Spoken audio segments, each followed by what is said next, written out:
এই এখন কটা বাজে? 10টা বাজে। তুই আর ট্রেন ধরবি না নাকি? ট্রেনটা মিস করাবি নাকি? তাড়াতাড়ি রেডি হ। এখনো রেডি হসনি? কি করছিস তুই? হ্যাঁ হ্যাঁ কি করছিস? হ্যাঁ কি করছিস?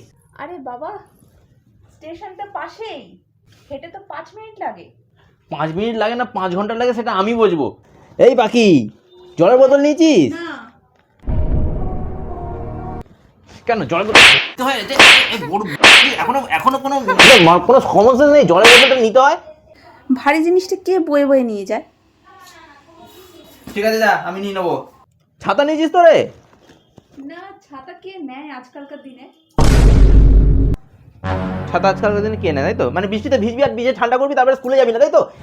তাই তো, বৃষ্টিতে তুই ভিজবি আর ঠান্ডা লাগবে আর স্কুলে যাবি না। একদিনে যদি তোর ঠান্ডা লেগে যায়, নাক থেকে জল বেরোচ্ছে, চোখ দিয়ে জল বেরোয় যাচ্ছে, জ্বর যদি হয়েছে, তারপর দেখবি তোকে একদম কি করে দিব একদম। শোন, এই ব্যাগের মধ্যে মুড়ি ভরে নিয়েছি, দুপুরবেলা কিন্তু মুড়ি খেয়ে নিবি আমার সাথে, অন্য কিছু বায়না করবি না খাওয়ার। কেউ এখনকার দিনে মুড়ি খায়? মুড়ি খাবো না। মানে মুড়ি খাবি না তো কি খাবি? প্যাটিস খাবো। ও, প্যাটিস খাবি তাই তো? প্যাটিস খাবি। এই এই লাঠিটা কই রে? এই লাঠি নেই তো, এটা দিয়ে তোকে আগে শেষ করে দেবো। প্যাটিস খাবি তুই তাই তো? হ্যাঁ প্যাটিস খাবি।